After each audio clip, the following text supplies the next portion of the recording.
여러분, 지금 한국이 난립니다. 한국이 난립니다. 예산 난리가 아닙니다. 한국은 지금 정치적 충격과 큰 수치에 빠져 있습니다. 이런 일이 없었습니다. 세계 모든 신문이 앞다투어 낮에 대통령은 박근혜이고 뒤에 숨어서 조정하는 밤의 대통령, 그의 40년 지기 친구 최순실 씨가 있다. 그렇게 이야기합니다. 참 부끄러운 이야기입니다. 청와대에서 가장 권력자는 박 대통령이 아니라 바로 이 최순실이었다. 대한민국이 터무니없이 한 여자에게 농락당했다는 사실에 국민이 집단적으로 자존심이 상해버렸습니다. 대통령은 하야하라. 대학생들이 데모를 하고 교수들이 성명서를 발표하며 탄핵받아 마땅하다 시국 선언을 합니다. 40년이라는 그 인연을 미끼로 최순실 씨는 청와대 인사나 대통령 패션뿐 아니라 박 대통령의 국정에서 바탕이 되는 수천억 원 문화융성 사업과 새 국가 브랜드 크리에이티브 코리아를 직접 짠 것으로 확인되었습니다. 일반 시민에 불과한 최순실 씨의 설계와 기획 속에 대한민국의 얼굴이 결정되어 버립니다. 더 어처구니가 없는 점은 대통령의 옷등을 구매하기 위한 특수활동비가 1년에 대통령을 위해서 한 1년에 한 20억 원 정도가 나온다고 그러는데요. 대통령 할 만하죠, 그죠? 특수활동비가 한 20억 원 된다고 그럽니다. 그런데 이 최순실 씨는 평소에 1,000만 원대의 이 가방 등 고가의 명품들을 이용하고 다녔다고 합니다. 사진을 보니까 그렇게 절비하더라고요. 그런데 반면에 그녀가 이 박 대통령의 옷까지 다 골라줬는데 마치 어머니가 자식에게 옷을 골라주듯이, 그러면 옷을 골라주면 그것을 그냥 입고 다녔다고 합니다. 참 대통령의 꼴이 말이 아닙니다. 그녀가 골라준 박 대통령의 옷은 정가 20만 원대인 패딩 잠바, 또 고작 2만 원짜리 상의를 골라 입히게 된다. 한 나라의 대통령이 전혀 알려지지도 않았던 최순실, 그리고 사이비 교수로 활동했던 그의 아버지 최태민, 그 영향 아래에 휘둘렸으니까 국민들이 참 자존심 상해하는 것입니다. 대통령은 나라를 대표하는 사람인데, 이 나라를 대표하는 나라의 자존심인데 그 자존심이 무뎌졌다, 이렇게 느끼게 될 것 같습니다. 참 마음 아픈 일입니다. 슬프기도 하고. 이 박 대통령은 단아하고 검소하며 아버지가 물려준 정치적 유산을 바탕으로 모진 세월을 인내하고 지켜온 절제와 품위 덕분에 사람들의 지지를 받아 오늘의 대통령 자리에 올랐습니다. 부모의 비극에도 나라를 걱정하고 자기를 잘 관리해온 뛰어난 사람이다라는 그런 이미지가 있었는데, 원칙의 정치인이다, 신념의 정치인이라는 그 정치적 자산이 이번 한 번의 사태로 완전히 무너져 버렸습니다. 오늘 제가 박근혜나 최순실 그분의 이 두 사람 이야기를 먼저 드리는 것은 인간의 원칙과 신념이라는 것이 얼마나 허무한 것인가. 인간 스스로의 힘과 능력, 그 관계에 의지하고 산다는 것이 결국은 얼마나 처참한 결과를 낳을 수 있는가 하는 것을 돌아보기 위해서입니다. 잘못된 관계의 신념보다는 바른 신앙의 길을 하나님 말씀을 통하여 올바르게 세우는 것이 필요하다는 그런 말씀을 드리고 싶은 것입니다. 여러분, 인간이란 결국 나보다 뭔가 더 큰 누군가에게 의지하는 그것이 인간입니다. 그것이 인간이라는 존재입니다. 그 의지하는 것이 하나님께 대한 바른 신앙이 되지 않는다면 하나님의 뜻보다 인간의 잘못된 꿈과 그 계획을 이루는 어처구니 없는 도구가 되어버린다. 그런 것입니다. 예언자 하박국의 시대는 오늘날 우리들이 사는 시대와 매우 흡사한 시대였죠. 악이 승리하는 듯이 보이고 폭력과 불의와 파괴 행위가 곳곳에서 자행되는 그러한 시대였습니다. 하나님의 말씀이 있어도 그 말씀이 삶 속에서 제대로 시행되지 않았습니다. 악인이 의인을 이기고 정당한 재판이 제대로 이루어지지 아니하는 그러한 세상이었습니다. 그 속에서 울고 웃고 속고 속이며 사람들은 그처럼 뒤집어진 현실에 내던져져 있었던 겁니다. 그러한 시대에 예언자는 신음합니다. 왜 세상이 이런가? 하나님께 외칩니다. 어찌하여 하나님께서 구원의 손길을 내리지 않으시는가? 언제까지 들어주지 않으시는가? 고통에 몸부림칩니다. 여호와여, 그렇게 도와달라고 부르짖었는데 언제까지 들어주지 않으시렵니까? 폭력이 일어나고 있다고 외쳤는데도 어찌하여 구해주지 않으십니까? 어찌하여 나로 하여금 불의를 보게 하십니까? 어찌하여 악을 그대로 내버려 두십니까? 우리 역시 이러한 시대의 아픔에 함께 슬퍼하고 함께 고통을 받습니다.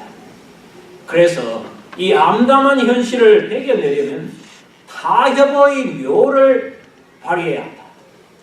고지식하게 살다가는 부러지고 만다.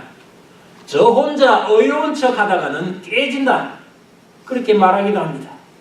그래서 현실에 순응하고 숙이며 어두운 밤 퇴근한 후에 쓰디쓴 소주 한 잔 기울이며 고독을 달래기도 합니다.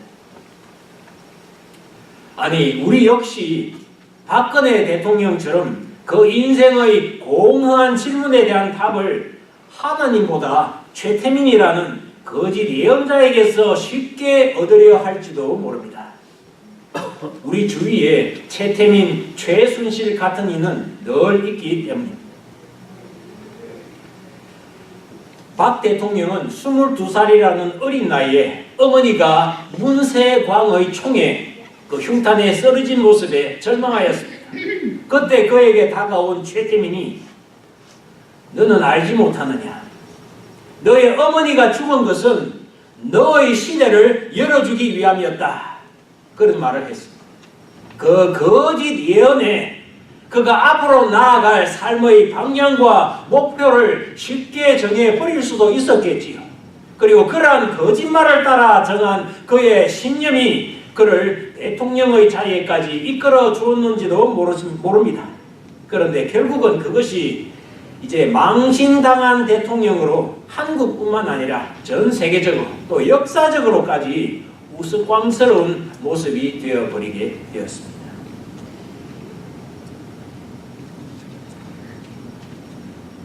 그러니 여러분, 하나님을 따르는 바른 신앙과 선을 이루어보고자 하는 우리 스스로의 잘못된 신념을 잘 구분하셔야 합니다. 부모가 열심히 나라를 위해 충성해도 억울하게 총탄에 쓰러질 수도 있지요. 대통령의 딸이라도 과거에 자신의 가족에게서 크게 도움을 받은 이들이 매정하게 등을 싹 돌리는 배신을 볼 수도 있습니다. 그래서 이제 다시는 사람을 믿지 않겠다 결정하고 그 모진 의지와 강한 집념으로 정상에 도달할 수 있어요.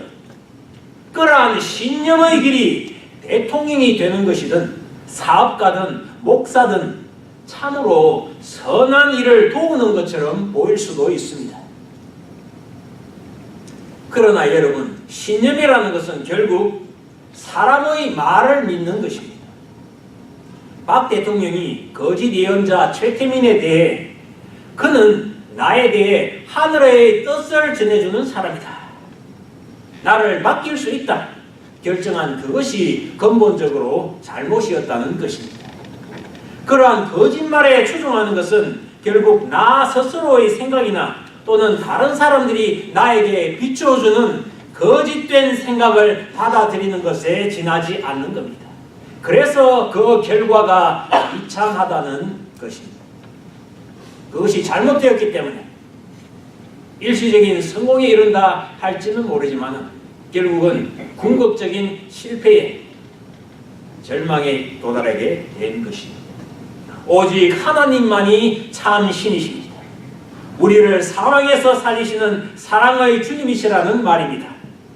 오직 주님만이 그 아들 예수를 통하여 우리를 위하여 죽으셨고 또한 다시 살아나셔서 우리의 참 주인이 되신 것을 믿으시기를 바랍니다. 아멘. 내 생각이나 또 다른 사람이 전해주는 다른 사람의 말이 듣기에 좋을 수는 있습니다. 그것이 나의 이고 내 중심적 사고방식을 크게 자극하기 때문입니다.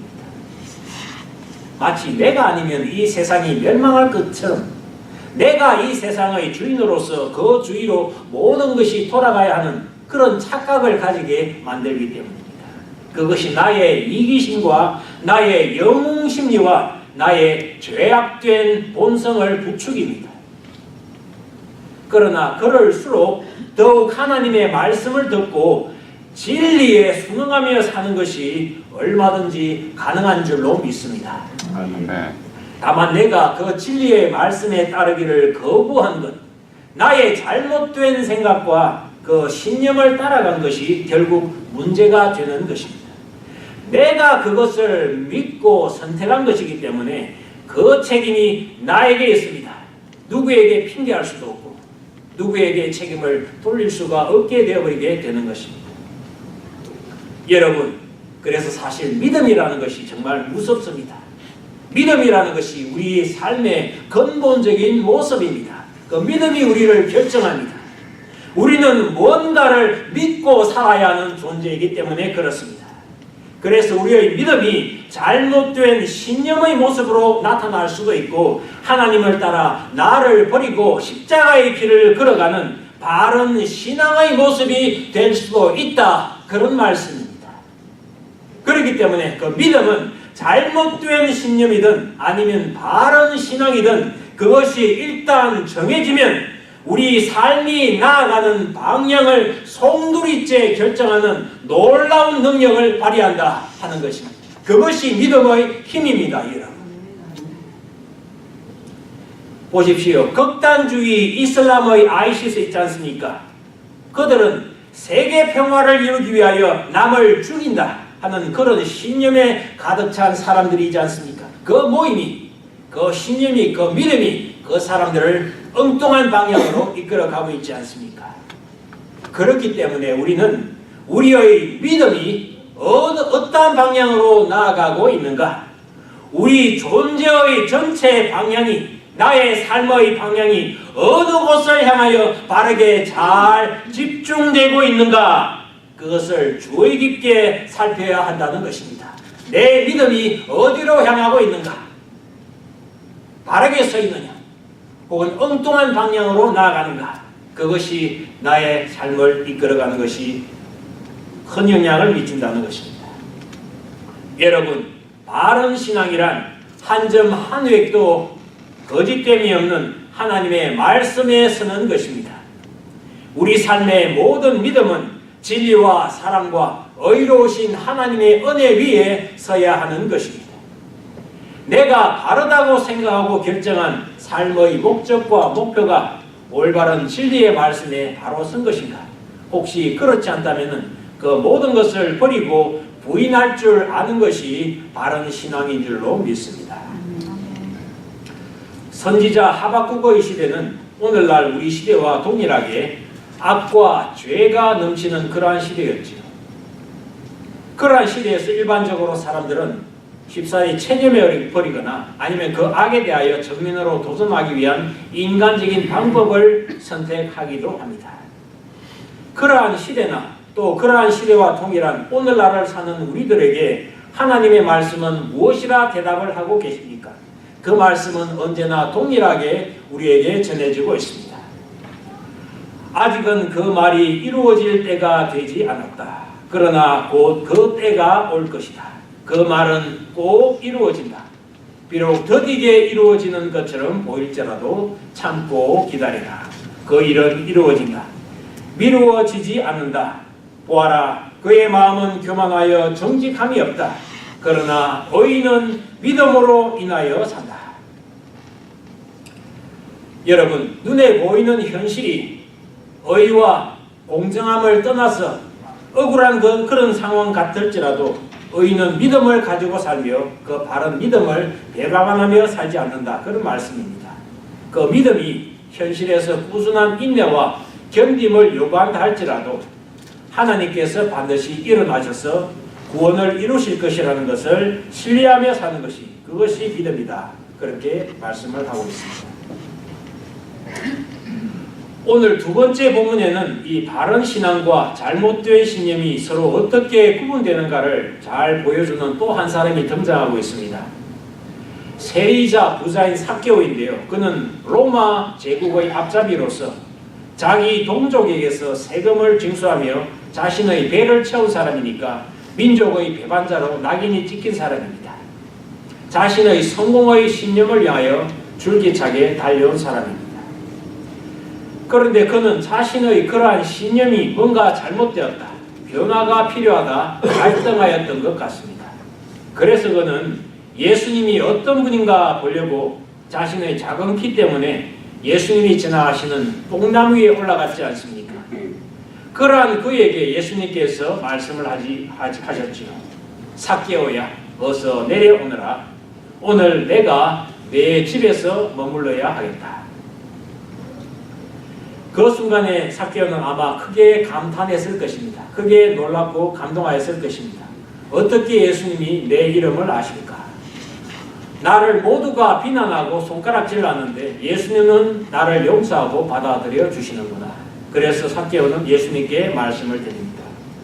주님, 제 재산의 절반을 가난한 사람들에게 주겠습니다. 그리고 제가 남의 것을 속여 얻은 것이 있다면 그것을 4배로 갚겠습니다. 나의 잘못된 과거의 죄와 그 신념을 떠나겠다, 이렇게 주님 앞에 고백하는 것입니다.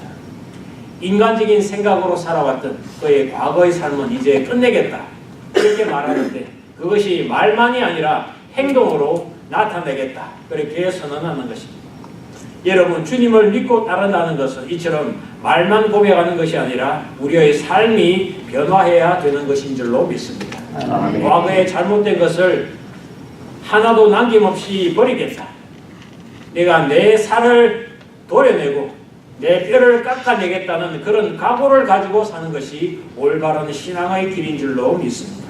아멘. 올바른 신앙이란 삭개오처럼 하나님의 말씀을 들으면 그 가르침에 따라 자신의 과거의 잘못된 삶의 방향을 모두 부인하고 주님을 믿고 따르는 것입니다. 그때 예수께서 우리에게 말씀하시는 줄로 믿습니다. 오늘 이 집에 구원이 찾아왔다. 이 사람도 아브라함의 자손이다.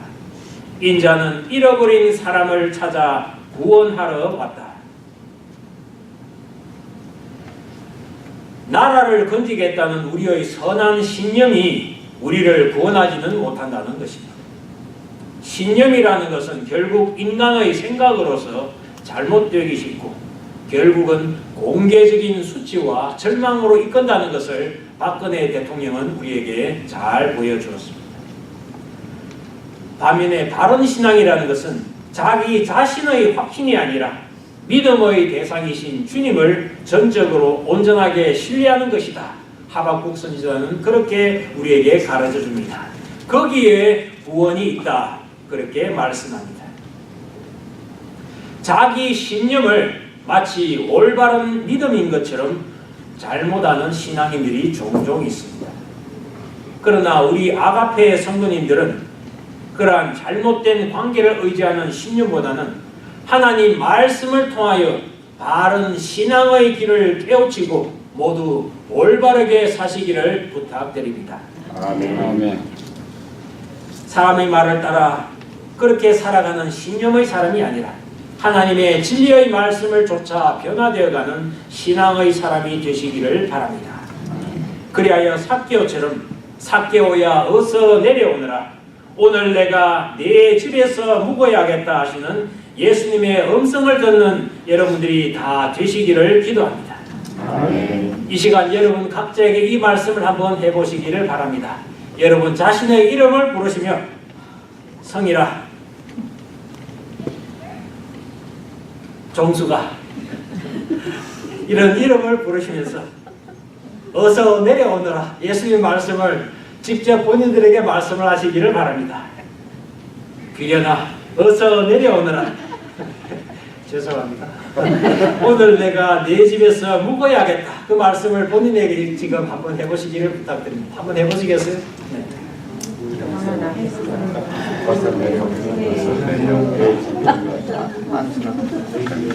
예수님께서 여러분의 집에 묵으셔야 여러분의 삶이 변화됩니다. 아멘. 그래야 여러분이 놀라운 새 생명의 삶을 살아갈 수가 있습니다.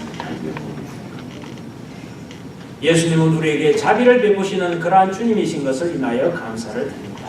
그러한 예수님의 음성을 듣는, 예수님과 동행하는 여러분이 다 되시기를 기도드립니다. 아멘. 나의 의인은 믿음으로 말미암아 살리라. 또한 뒤로 물러가면 내 마음이 그를 기뻐하지 아니하리라. 하나님께서 말씀하십니다. 바른 믿음에는 인내와 순종의 훈련이 있다. 그렇게 말씀하시는 것입니다. 그러나 그것이 결국은 주님의 선한 뜻이 나를 통해 이루어지는 기쁨과 평강을 누리는 삶이 되게 한다. 그런 말씀입니다. 이러한 축복이 모든 성도님들 위해 함께 하시기를 성부와 성자와 성령의 이름으로 축원드립니다. 아멘. 기도하겠습니다. 그러하신 하나님 감사합니다. 저의 인생은 결국 제 하기에 달려있는 것 같습니다. 제가 제 믿음을 어디에 두는가? 잘못된 것에 두어서 그것에 귀를 기울이고 그것이 이렇게 나를 유혹하는 그 말에 귀를 기울이며 그 달콤한 말을 따라 살아가다가 허랑방탕한 인생을 살아가는 경우도 있습니다. 그러나 믿음을 올바른 진리 위에 세우고 하나님의 말씀과 그것을 위하여 살아가는 올바른 희생과 헌신의 삶이 될 수 있도록 주여 저희들을 도와주시옵소서. 그리하여 저희의 삶이 헛되지 않게 하여 주옵시고 하나님께서 저에게 베풀어 주신 은혜가 헛되지 아니하는 그러한 삶이 될 수 있기를 간절히 바라며 예수님 이름으로 기도드리옵나이다. 아멘.